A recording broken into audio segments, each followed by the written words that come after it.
Well, the Mill Valley Film Festival has officially started. This event is an annual film festival organized by the California Film Institute. It welcomes more than 200 filmmakers representing more than 50 countries each year.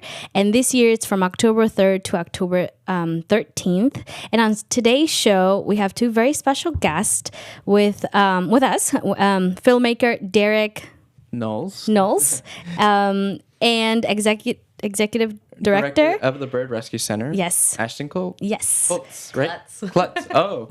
I am bad with names. That's why I struggle. I don't like to mispronounce names. Okay. Before we start, we like to ask an icebreaker question, and it's just to not get started right away.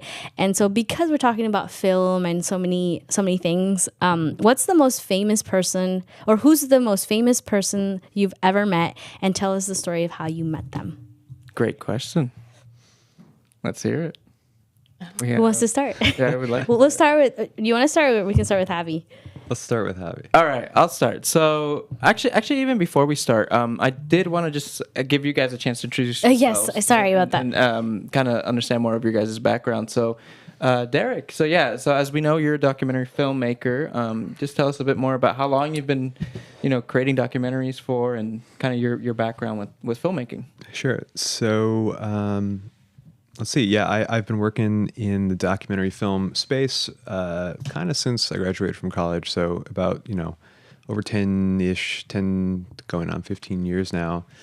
And about for 7 years, I'd say, half the time I've been sort of making my own work. If you talk to most documentary filmmakers, it's a sort of like independent medium in pursuit, and you're often having to do the hustle. You're having to do a lot of different types of things to make it all work. So I work as a sort of cinematographer on other people's projects and other sort of very cool series and stuff like that. That helps sort of pay the bills, and then I'm sort of making my own projects, when I can.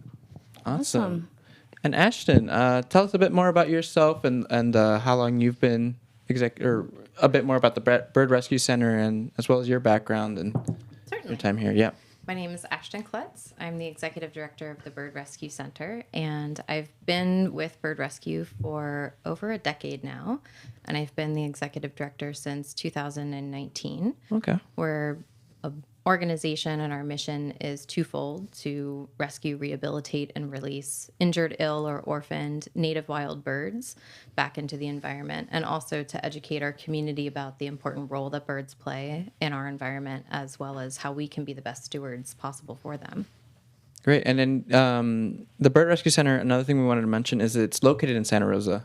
So it's here in Northern California, here in the North Bay. And it's just cool because again, I went to the junior college for 2 years, and I was fascinated by how many birds and how much just in general, Santa Rosa and Sonoma County, I feel like it's just more rurally. It's like a lot more rurally than Marin is in some parts. Okay. I mean, Marin has its rural parts too, but I think like Santa Rosa has Sonoma County in general has a lot of farms, like a lot of farms and land, and I think I was just able to kind of appreciate more of that when I was up at the JC, and I took like a geology class, so we did a lot of like field trips outside, and so it's really great what you guys are doing, and I guess just going back to the question, thank you both for introducing yourselves. I guess the most famous person that I met was actually through the Mill Valley Film Festival was Eugenio Derbez, which is, I guess, to me, is the most famous person. So Eugenio Derbez, he's a very, very famous Mexican comedian, actor, and he's been in a whole lot of movies. We watched this movie last year. I cannot remember the name of it. Radical, yes. Which was Radical. I saw that. Right, yeah. So Radical is about a teacher in northern Mexico who is, teaching in a really rough area and is, very poor school, and this teacher kind of uplifts all the students there by doing like non-traditional ways of teaching.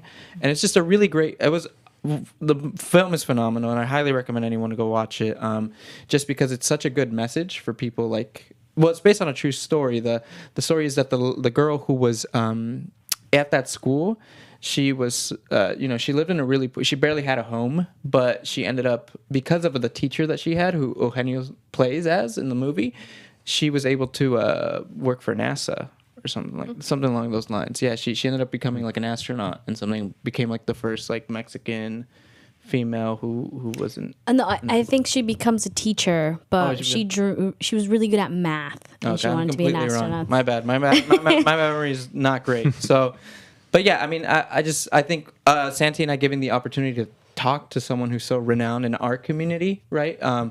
Was such a big honor, and he was just such a humble guy in person. I think that's the other thing too, is like when you meet people, you kind of, especially really famous people, you kind of get that back. It's like, are they nice in person, or are they just putting, you know what I mean? So it's like, I'm glad we had a good experience with him, and he was very humbling and just overall a really great experience. So that's one memory I'll never forget. So yeah, that's what I wanted to share. Wow, it's like a lot more wholesome than mine's gonna be. I think. Let's hear it. Do I have to go next, or can Ash? Are you ready? Ashton, you go ahead. Okay, well I can go, and you can. Or I guess you could also name who's a famous person you would like to meet. Yeah. You know, you could think about that while we talk.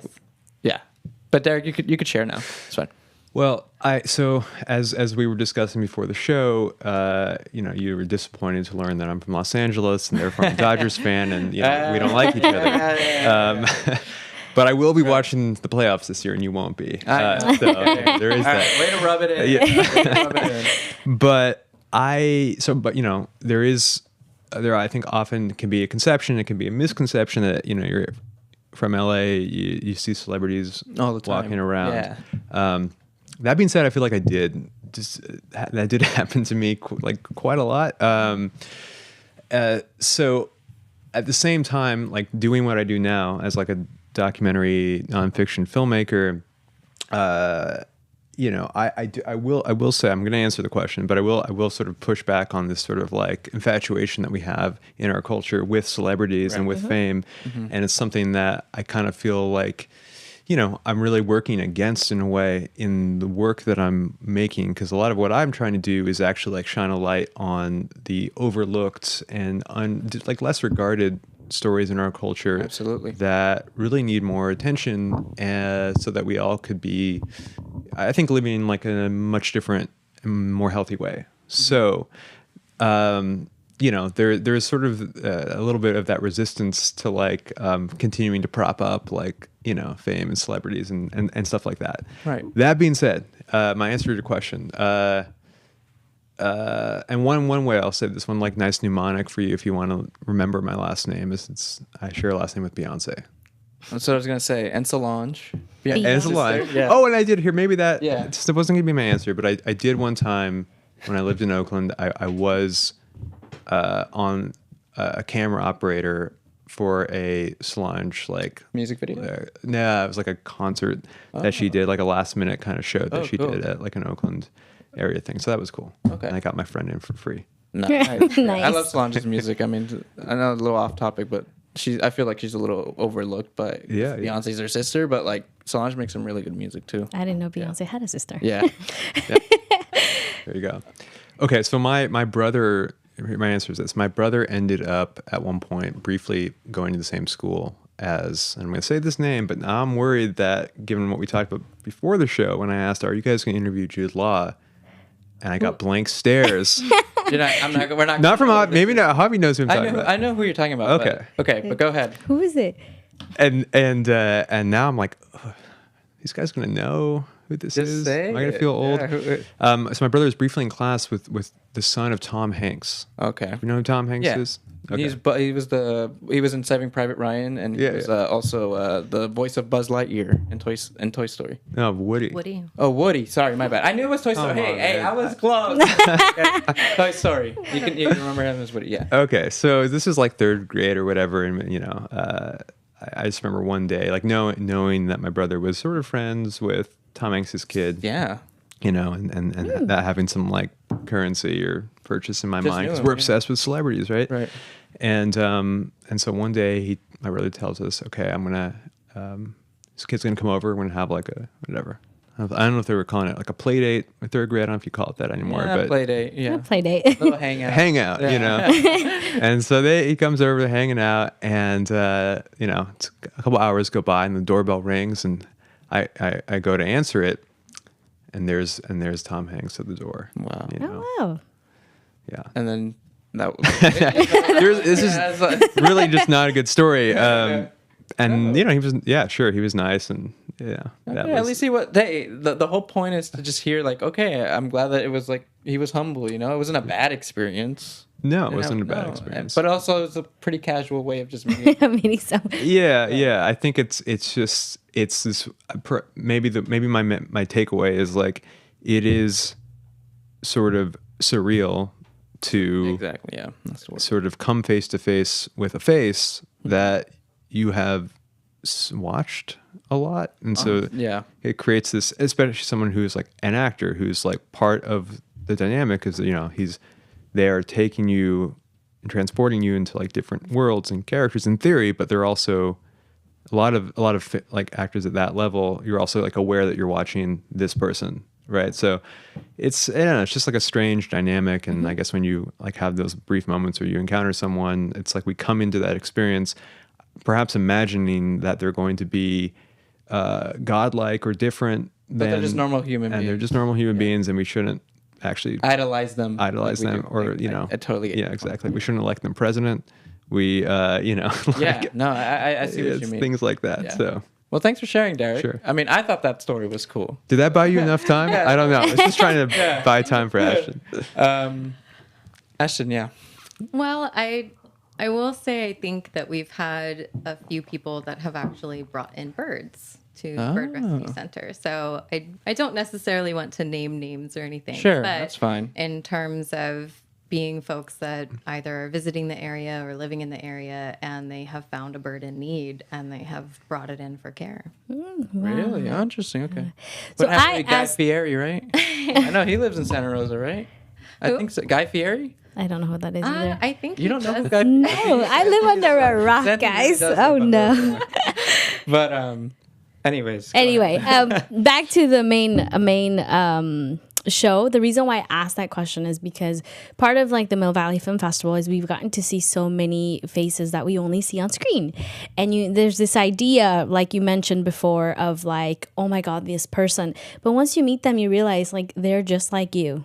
And but I also learned part of being and getting involved with the Mill Valley Film Festival is that there's so much more to filmmaking and to the stories that are being told through film.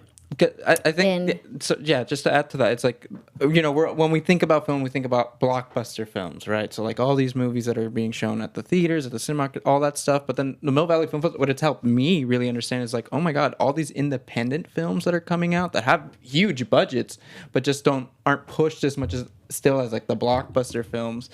It's just so cool to see, and that's why I really love the shorts programs that they do at the Mill Valley Film Festival, because a lot of these documentaries, a lot of these short films are working with a smaller budget compared to like these blockbuster films. So I'm always really Sometimes no budget.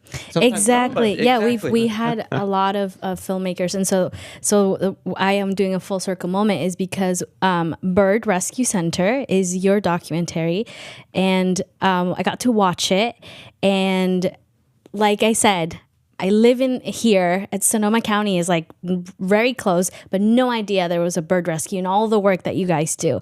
And so that's the power of filmmaking and storytelling through filmmaking is being able to hear these stories and be like, what? I'm so close to it. So it opens a whole world to many different people.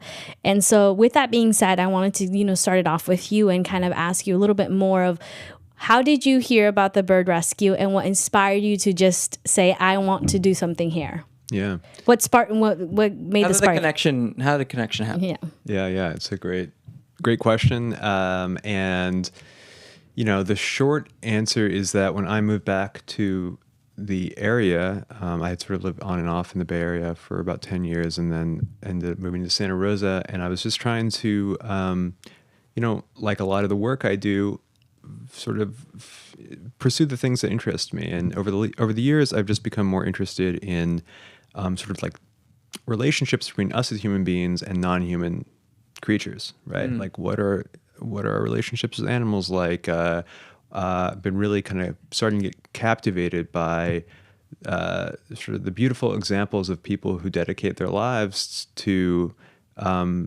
giving a voice and support to again a lot of the creatures that just don't have that in like human societies. So that was something I gotten more interested in, and that sort of dates back to like just how I grew up in childhood, and you know how I was the types of stories and I was interested in, and so on and so forth. And so when I moved back to the area, I remember just sitting and looking at like the local independent like periodical newspaper, the Gazette. I guess you guys probably get it down here. I don't know. It's like the free.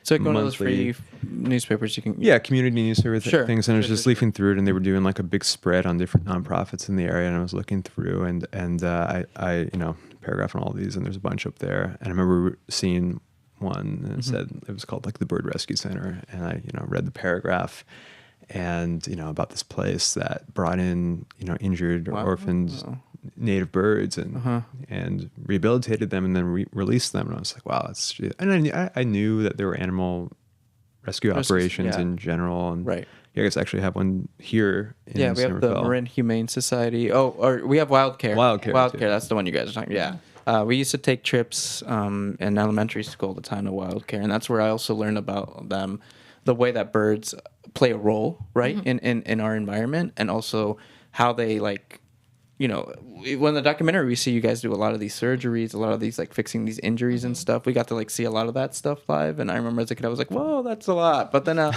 also seeing all these just beautiful birds being able to come back to life and stay outside, because it's just so. Yeah, I mean, birds are just such a great thing. And actually, thank you for sharing, Derek. But Ashton, what I wanted to ask you is, so could you kind of go over the missions and values of the Bird Rescue Center, and as well as kind of, how you felt, like how from your perspective, how did Derek reach out to you, and how that whole process was? Well, you just kind of put it beautifully in terms of being able in our clinic to being able to take these injured or ill birds and heal them to a point where they would be successful in playing their part in our environment. And they're really kind of the old adage of the canary in the coal mine of signaling how the health of our environment is doing. And for the coal mine incident would be, how much oxygen or what is the safety level for us humans. But now I feel like we're kind of looking towards our environment and looking at what can we do to make this healthier for you. And for bird rescue, we get about 2,500 to 3,000 birds per year into our hospital. Wow. And you were saying earlier that we have a lot of diverse landscapes in Sonoma County. So we see about 120 to 150 different species each year. A lot of them are kind of our locals, say towhees, mockingbirds, doves, and things like that. But we'll get things that come in if there's lots of storms off the coast. We had a booby come in a couple of years ago, or even before my time, a frigate bird, I think. So all kinds of different birds that come in, and we're there to try to be a first responder for their care and do what we can to get them back out and really helping our environment thrive as it should be. And our educational program, we have, I think now 12 ambassador birds that are with us full time, and they'll be with us for the rest of their lives. Our oldest is a great horned owl. She is, I believe, 37. And she was in the documentary, right? Yes. Yeah. Yes, she was. So she's our oldest, and we have vultures, hawks, owls, one raven to be able to go to fairs, festivals, classrooms, things like that, to instill that sense of stewardship for future generations. I remember our introduction with Derek being a rescue of a bird.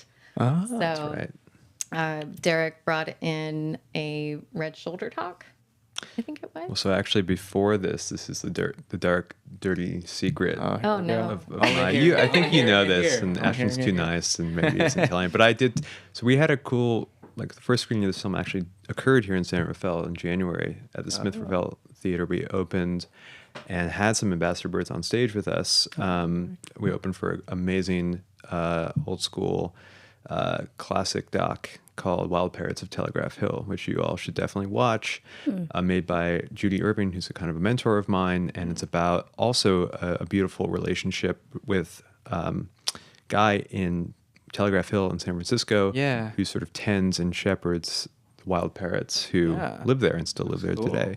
So we opened for that, had some of the ambassador birds down there, and I did offer up the story because, inevitably you always get asked, like, well, how did you find out about bird rescue? So I literally, the night before I read the article. Right. The next day, I'm sorry to say, and this sort of created this big awakening for me, but I have a cat, and cats, I've come to find out, are we all know they go after birds and stuff like that, but I didn't know the extent of the destruction, basically.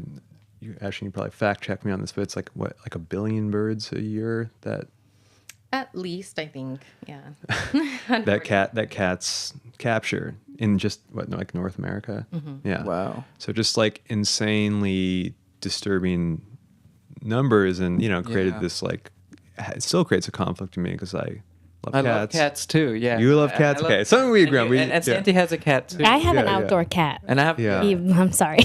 Yeah. And I so- tried. I tried to keep him in indoor, but And it didn't work. does happen. That's actually a really good point because, like, my cat brings me like birds every now and then. I'm like, oh, that is not okay. I feel terrible whenever but I know that it's like the cat's way of like showing affection, right? Or like showing, like, I don't know. I've heard that from like some cat psychologists about them saying it's a way to reward their owner and show appreciation from their owner. But it's also because cats are just natural predators, so they of course go after birds like that. I'm just like, oh man, yeah, like that to me is like, yeah, it creates that conflict. I know what you mean. And we've introduced cats, into the environment, and that's how just amongst other introductions, human introductions, like buildings, bird collisions are again a major thing.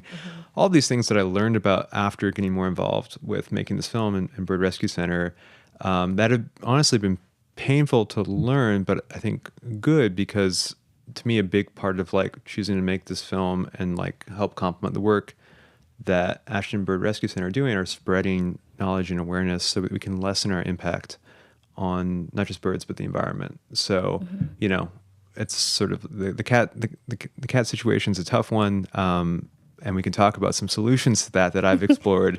But to get back to the original question, my cat Weasel came to me the next day, as like fate would have it, and he had like a little nuthatch, a white-breasted nuthatch, which is a really beautiful small bird that kind of crawls up perpendicular to on trees, so kind of like woodpecker like. And actually just saw one earlier today. It's become one of my favorite birds. And I didn't know at the time it was a nuthatch, and I ran after him. A nuthatch. And I ran after him, I was shouting at him. He dropped the bird. I grabbed it.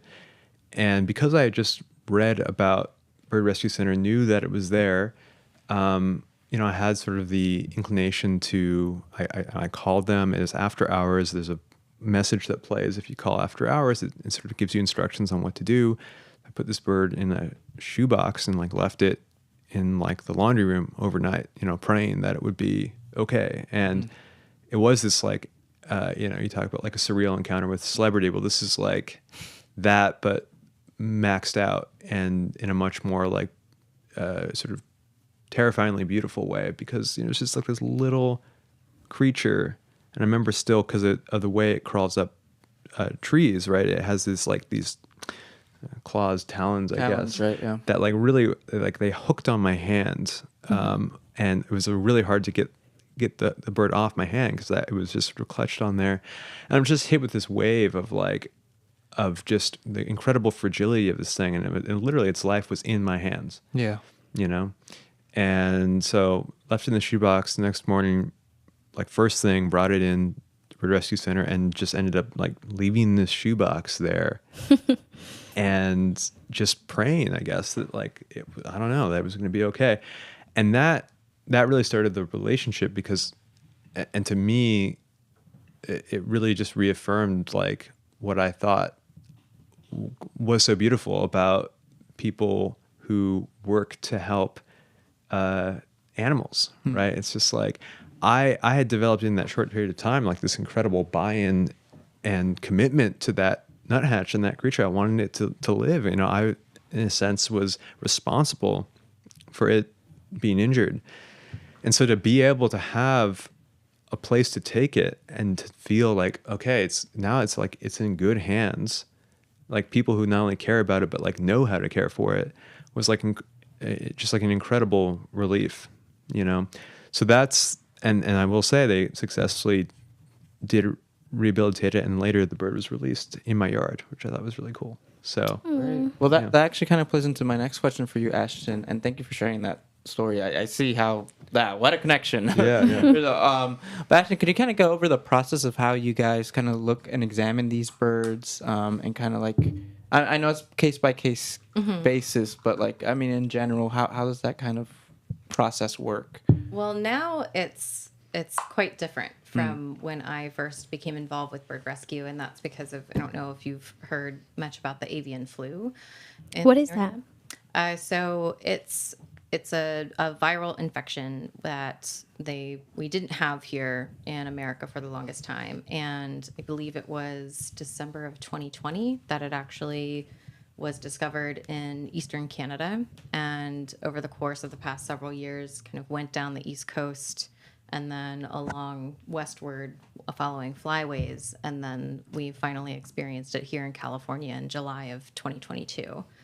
And it's something that's impacting a lot of wild waterfowl in particular, but wild birds, and then now has been in poultry facilities, and now even in mammals as well, and some select cases of human beings too. Oh, wow. Those have been pretty rare, and you have to be in close quarters and with a lot of positively infected animals. Yeah. But it's something where it's just, once it's in an area, it's something that we have to work with and deal with. So the birds that are kind of suspicious on the suspected infection list are those of raptors, water birds, or scavengers like crows or ravens. And we now have a separate way of working with those animals that's also safe for us humans, as well as our current patients and our ambassador birds, because all of our ambassadors fall within those categories of susceptible birds. Right.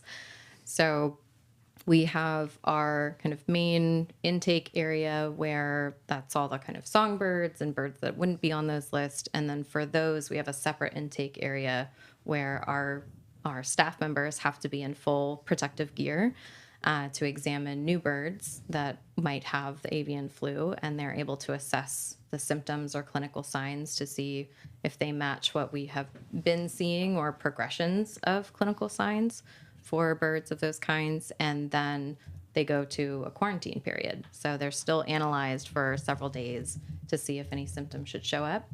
And then from there, we're able to kind of continue regular course of treatments and be able to still get them back out into the wild as long as we know we're not, kind of perpetuating an issue. Absolutely, yeah. But for all of our patients, they get a full physical exam by staff that have been trained, and they get onto a medication protocol, a feeding regime. And, when people say you eat like a bird, it is a complete lie from what you think.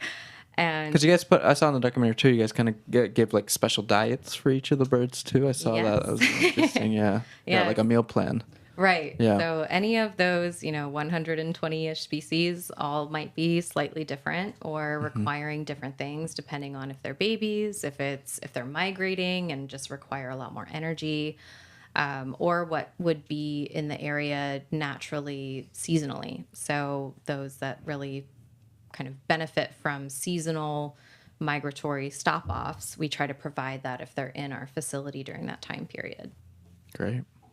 Auntie. Yeah, I was gonna say that in the documentary there was a lot of information about how you guys receive a bird and what you guys do, and like the meal plans, everything labeled. And it was really interesting to watch how you guys fed them as well. It looked very different. They're so cute. One friend of mine, I had posted something on my Instagram, and it was with birds flying. And his comment was, whenever I see birds, I trust the place. And I thought that was a very interesting take on it.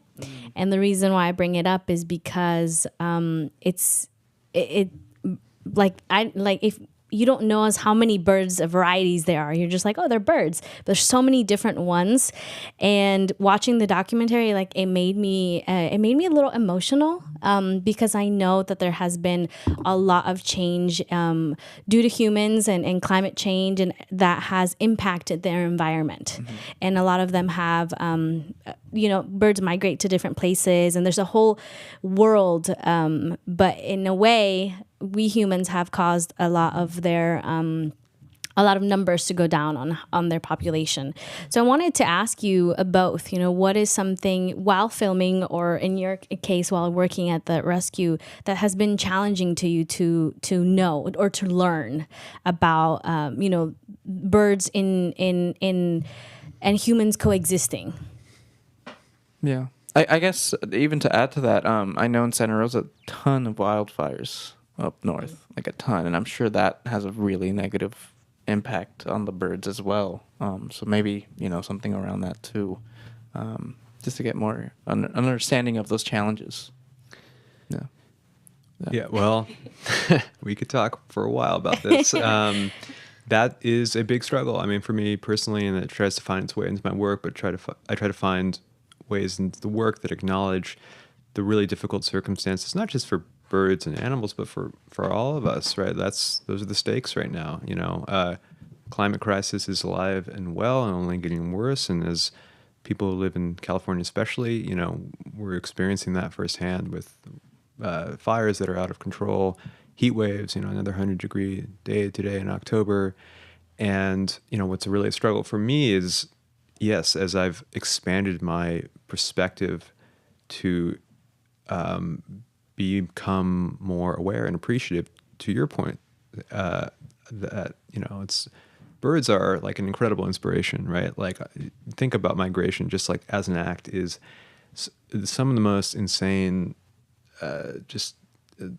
gymnastics and sort of the most epic journeys that like any creatures on this planet have undergone. Like I remember someone telling me like a hummingbird, right, the size of, I don't know, this migrates across the Gulf of Mexico, for example. And just like to fathom like what sort of courage and effort and energy that requires is just like, it's totally mind-blowing when you start to think about that. It just gives you, I think, a lot of hope, and then also sort of, for me at least, like sadness when you think about how we're making those journeys like more difficult unnecessarily, right? So that larger picture is hard. When I mentioned and again, like getting more involved with the rescue center, it's like you just start to damn, like this the cat question, right. Billions of birds a year, probably that same amount with just window collisions, like the windows in our buildings and homes and skyscrapers and stuff like that, and creates birds can't perceive that depth in a lot of cases, and they'll fly into window and it'll be fatal. And there are things you can put in your window that I think it's good to broadcast, and there are actually like lights out programs that cities around the country do, including San Francisco, so that when migrations happen, our artificial light doesn't distract birds from like these age-old like travel routes, right? So that's easy. I didn't know that. Yeah. So that's an easy thing we can all do, right? It's just like return the night sky and turn off lights at night and not have artificial like lights. Yeah, so it throws them off. Because aren't they don't birds follow like the pole, like the magnetic pole or something like that, or the that you know what I'm trying to say? I don't know what to call it exactly. I think it may be different for different species. Oh, So okay. it was, I think, long thought that some birds, they just don't migrate at night. But then we found that, yes, they do, a lot of them. Yeah. And now there's, I'm kind of blanking on the website, but you can actually see the Migration tracking routes? the migration routes and how many there are and everything like that. It's really fascinating. And then right here in Marin, you have the headlands, and that's a big flyway as well for everybody. Totally. And Ashton, question for you is, what kind of, what made you really, how did you become executive director? How did you find like the job over at the Bird Rescue Center? What's kind of been your background with birds, or animals in general, to kind of get you to where you are now? So I'm from the East Coast, and I graduated with an environmental studies degree, which was quite broad at the time. And I saw on TV, there was the commercial where they're washing off the duckling and releasing it back into the wild. And it was just this, quite frankly, eureka moment of, this is what I need to be doing. And she mentions that in the documentary. It is true. Yeah. So I looked up the organizations involved with that campaign, and it was the International Bird Rescue Center over in Fairfield and the Marine Mammal Center here in Marin. And I came out to California not knowing a soul and worked with the Marine Mammal Center to start with. And it was just this really eye-opening experience of wildlife rehabilitation in general, and just the amount of compassion of all of these people, these volunteers, this just community that was built around each type of animal, really. And then in the Bay Area, this is a really fortunate area for having a lot of different organizations within about an hour's reach. Yeah. And basically any animal that you might find that needs help, there's a spot for them. And so after my work with the Marine Mammal Center, I moved up to Sonoma County and came across probably a flyer or something describing the Bird Rescue Center, much like Derek's origin story, and went to check it out and became just enthralled with birds in general. So I remember the first bird that I fed was a little mockingbird, and it jumped down and it opened its mouth for food, and it was just done ever since. Ever since that, yeah. So I've been able to work in our hospital. I have recently been able to learn how to handle our education birds as well, which is a completely different experience. So it's been really fortunate for me to be able to be there and experience all the different aspects of the organization. And we will be moving in the future. So it's been a really exciting time to be able to plan for what could be and what would be potentially happening in the county down the line as well. Cool. So still in Santa Rosa or moving? Still in Santa Rosa. Santa Rosa. Okay, cool. Very cool. Santi. Well, we're more than halfway through the show, and we have to announce our giveaway winners. Yes. But for our audience, you've been hearing a little bits and pieces of what the documentary is about. So if you are a winner, I suggest watching the shorts, because they're really nice. You get to see more than one film, and I don't know if you guys are going to be there, but if they will be there. And for the others, Derek will be there. Yeah. you get to actually interact and ask questions to the directors or filmmakers about the challenges they faced or how they made their film and everything. So with that being said, I am going to read the times that you guys will have your screening. So it's going to be Monday, October 7th, 9 p.m. and Tuesday, October 8th at 2 p.m. And we'll put the link in the bio so you guys can look a little bit more about what's it about. And you can watch I think there's a trailer. Yeah, so there is a trailer for the Bird Rescue Center. And then so to clarify, this is part of one of the shorts programs that's going to be shown throughout the film festival. So this shorts program is called Sweet Dreams. So like Santi was saying, there's going to be other short films shown during this segment as well. But it actually starts off with the Bird Rescue Center. It seems like you guys are the first mini doc up. Cool. So all right. so that'll, like you said, it'll be on Monday, October 7th at 9, and then there'll be another one on Tuesday, the day after Tuesday at 2 p.m. And they're both at the Raphael Theater. Yes. And again, for the Mill Valley Film Festival, October 3rd to October 13th, you can get tickets. But today we're going to announce 5 winners, which is awesome that you guys all commented on Tay Radio. So I'm going to do the raffle thingy, and I'm going to just read off the best I can with the names. Okay. But it's counting down. All right. So yay. All right. Okay. Right now? So we have Raquel. Raquel. Karina Ramirez. Flores Betty. Bay Lebre. And then Bevan. And then Ba Chow, I think. BAWK.CHOI. Couldn't tell you. Is that okay? Yes. Bok choy, right? Anyways, those are our winners, and we will be reaching out via we'll reach out to Instagram everyone individually to give you access to your to it's 2 tickets that you will receive, one for you and one for any guest you want to take. Thank you guys for participating, and then we're gonna go back to you guys. Right back to it. So actually, speaking of it's been really great being able to hear you guys' perspective on birds, and again, the rescue center itself. But one thing I actually wanted to ask was, how did it feel, like the filming process, right? So for this documentary, Ashton, I guess I could start with you. I wanted to ask, how did it feel like having your life pretty much like your day-to-day life being recorded? How did that feel for you? How was that experience? It was new. I think, as with most people, you're doing your job. Hopefully you're doing what you love. And, then it's suddenly somebody's over your shoulder videoing, telling you, don't worry about it. Right. But no, Derek and the team really kind of blended in eventually. And so it wasn't quite as terrifying as I originally thought it would be. But I think that ultimately the goal was to produce something that would not only showcase the work of bird rescue that's being done behind walls and the conditions that we have, but kind of inspiring, like you said, that, to really kind of open the eyes and minds and hearts of people to the world of birds and wildlife in general. Yeah.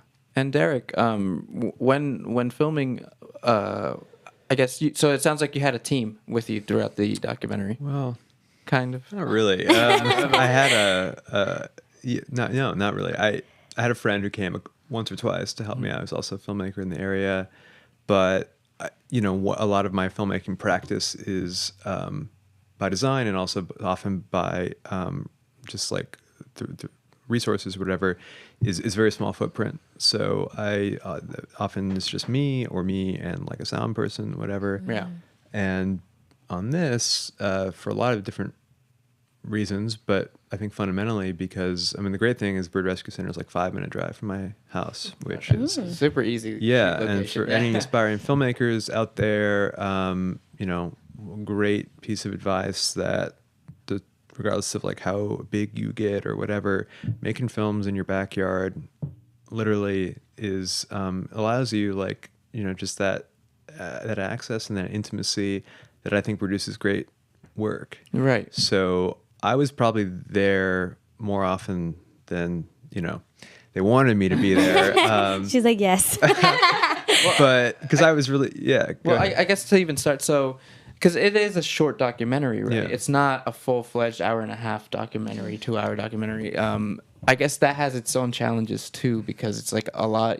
I'm sure there's a ton of footage that wasn't used for this mini doc. Yeah, and honestly, like if you see some other stuff I've done, I generally, for example, like interviews and like in the film. So Ashton's voice is kind of like the kind of backbone of the piece, and just sort of like almost like a tour guide throughout the piece, and that's something I normally actually don't do in a lot of my work. I kind of like try to do the show don't tell thing, and there would be plenty of opportunities to do that at a place like Bird Rescue Center, because it's just like you go in there, it's a mesmerizing place, it's vibrant. There's, again, between the birds themselves, just like the little, every nook and cranny of that place is just like really alive with something fascinating and interesting. And how you pointed out, or Sandra, you mentioned it, just like from feeding baby birds to the surgeries that they'll do, or wing splinting, to like the flight lessons too, and the calls that they get in the calls. Yeah, shout out to MJ.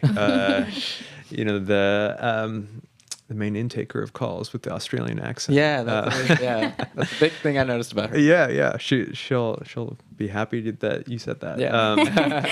But so when I was filming, I actually was sort of I was trying to like film for two things at once in a way. I wanted to make something that was the film that ended up being made, which was like, just, I don't want to say straightforward, but just kind of like got out of the way of itself and showed people what this place is, and had a little help from, in this case, Ashton, kind of walking you through like, we do this, and we do this, and we do this. So you kind of got like you kind of had like a one-on-one with Ashton before you really started getting the whole thing Yeah, well, we had a lot of conversations about like, here's what I'm trying to do, The whatever. direction. Yeah, and will you let me come and just be there? Yes. But then we did like, a main sort of quote unquote interview that appears in the film that I just cut together, and that plays against the footage. Normally what I might do, and the reason that I was there a lot is I still wanted to and want to make sort of what you would call in like the documentary film language is like a verite film. So that's like just truly observational, like as though the cameras are here, no one's telling you like You're just taking it in as you're sort of taking it in, right? And so I was filming with that style in mind for a lot of the stuff I was doing as well, because again, I think that world sort of speaks for itself. There's just like so much going on that it's just it's a sort of a different experience to have someone like lead you through it, and then another one to just kind of go there and just like see it all happen, So I was filming a lot, and the benefit of that, because my proximity to the Bird Rescue Center, because of like, and I will say this, like they Ashton, everyone there really like brought me in, and that's not always a given in like sort of filming situations, depending on what you're doing. I mean, that does produce the best work, having that like great access and intimacy. But they really trusted me to like be there, to not be in the way, hopefully, and especially because they're working with like live creatures who are having the worst days of their lives. Right. It really required me to be thoughtful and sensitive to that, but them to trust that I would do that. So like a lot of good relationships required like a lot of trust that I had to continue to like reaffirm. So. But yeah, it meant that I could be there a lot, and it meant that,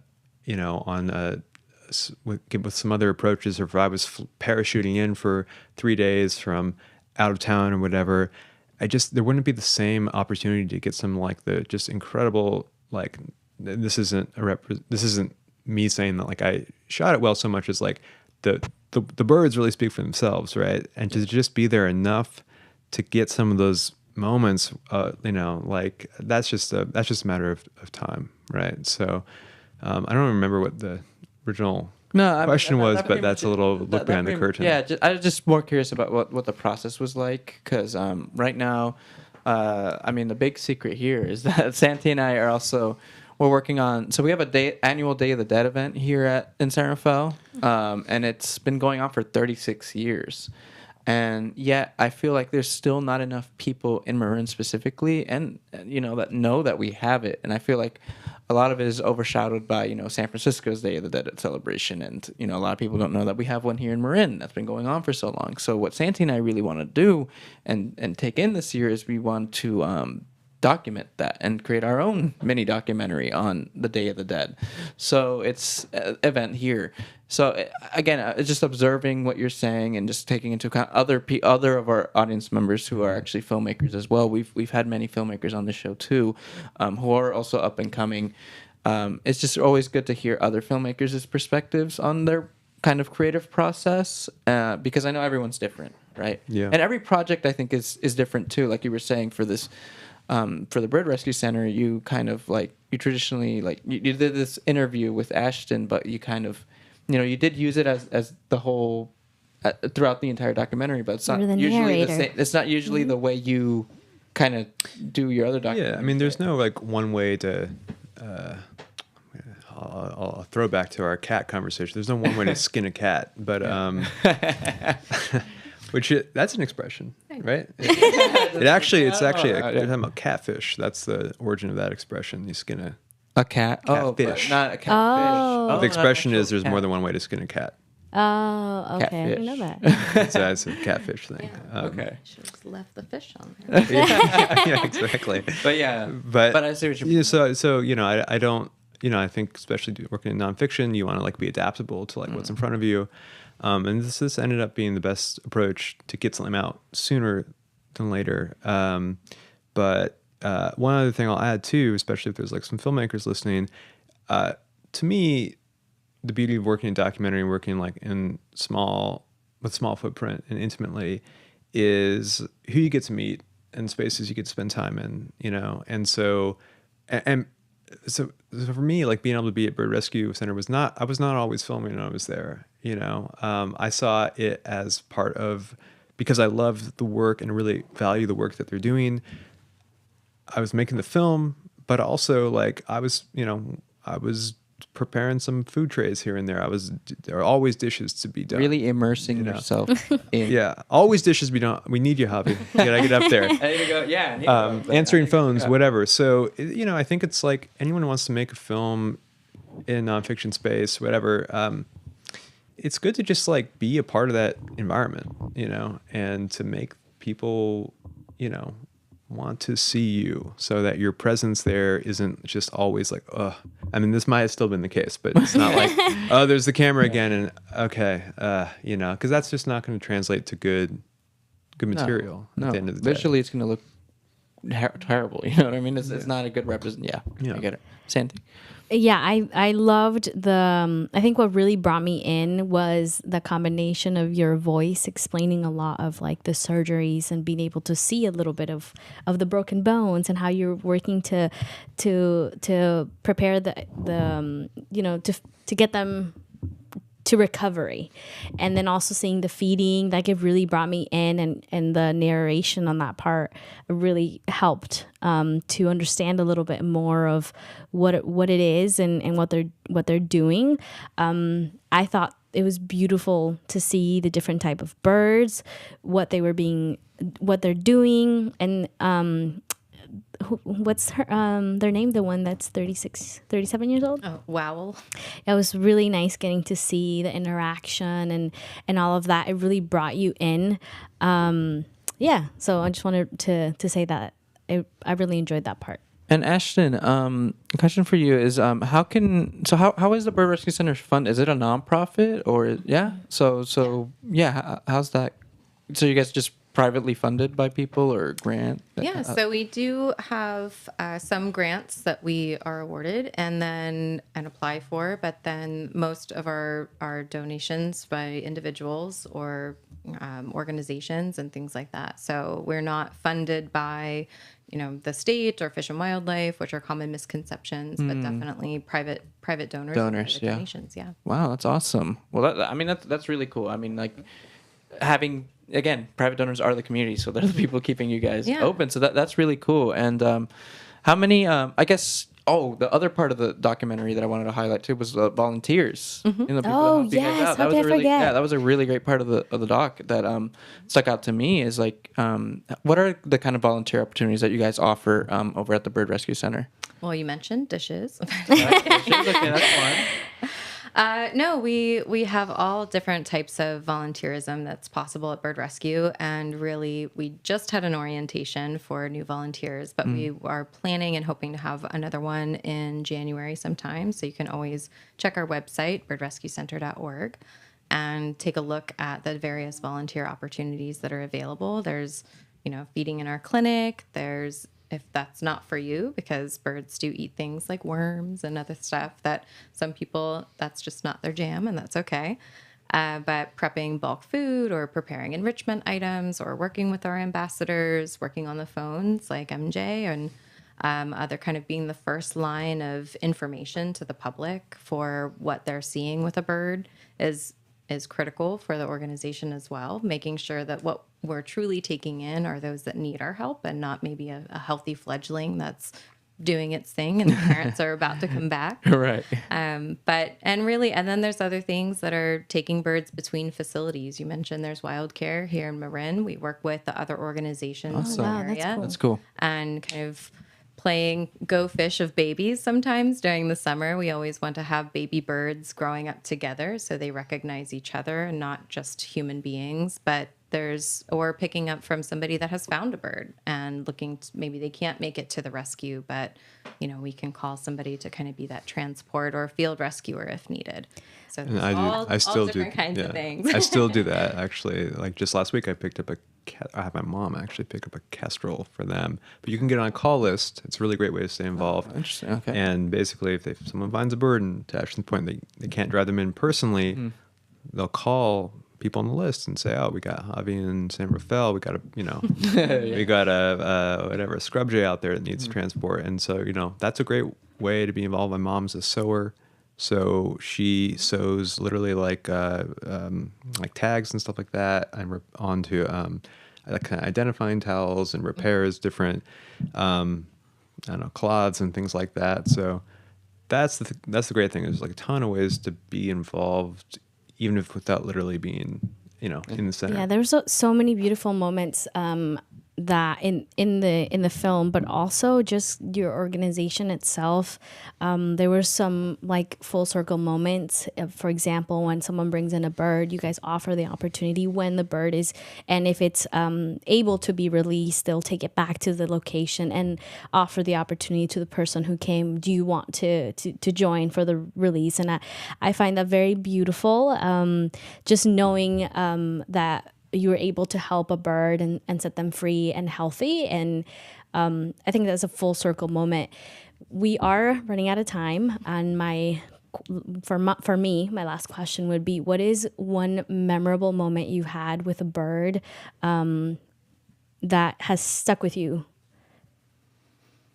I think one would be at a release point where we spent time working. I think it was a red-tailed hawk, and it had been struck by a vehicle on 4th of July, and we were able to, it was banded, so we were able to call in the banding company or facility, and it was definitively 15 years old or so. So we knew that this bird was an established bird with the pair. The people that had owned the property said that they've been together. They hadn't seen any replacement, partners or anything like that. So this kind of pair had been together for so long. And then here I think we had the male, and he was being healed and everything. And then we went through flight testing and making sure that he could maneuver and hunt and all of the things that he needed to do.